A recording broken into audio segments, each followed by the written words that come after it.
So Deb, it's great to meet you. Are you enjoying your time out here? Beautiful, absolutely beautiful. This is kind of a bit unusual weather for Monterey. Have you Yes, heard that? yes. We were expecting it to be only like 55 today. Yeah.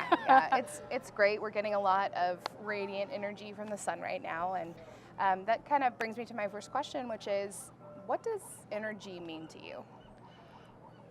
Yes, it's something that I know we definitely need. We were definitely needing a lot of, and unfortunately, we're taking resources away. Actually, that we're not too happy about. Like probably what you're talking about right now is nature, and drilling for oil, and also doing things out, fracking and things like that. So that's really. So you've heard a lot about the fracking Yes. issue of when they inject that Absolutely. water in and try to get the natural gas Yeah, recovery. it's a mess right now. It seems like. Yeah. So you're hearing a lot about energy in the news. Absolutely. Yeah. So when you think about how you use energy, like on a daily basis, how would you describe your energy use? It's pretty more abundant than I probably wanted it to be. Yeah, the internet is something that we, it seems like I can't live without now. And, you try, we had a hurricane in Rhode Island last year. We were without electricity for 24 hours.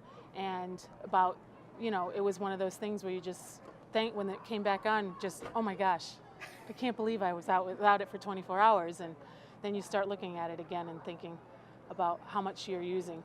So that situation of being without it Yes. kind of made you reevaluate how you use it? Absolutely.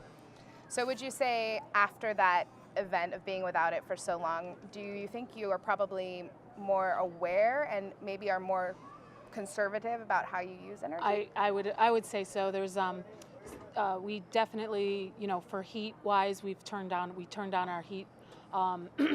We don't let it go above 60 degrees. When we're not home, it's like 55.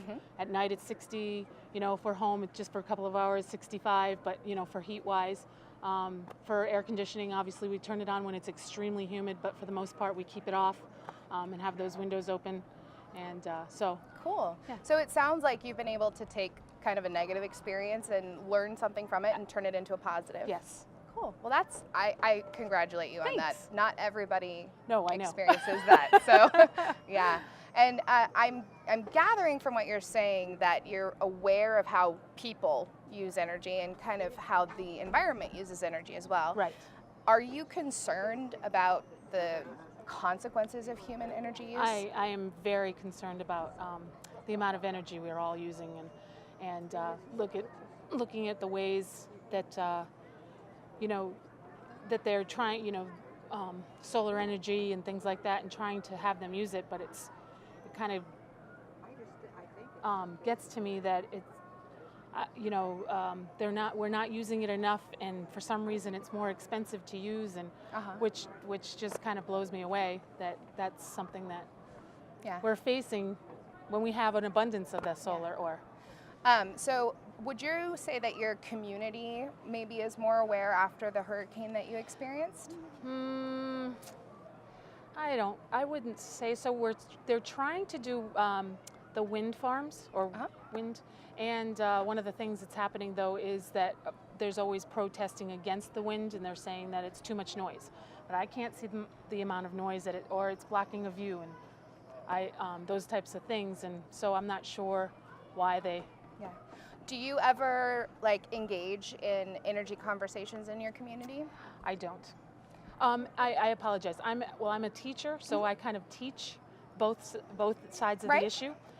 So I kind of inform my students both sides of the issues, but I don't really engage in one way because I am a teacher and I want to make sure that they see both sides. Okay, I can understand that.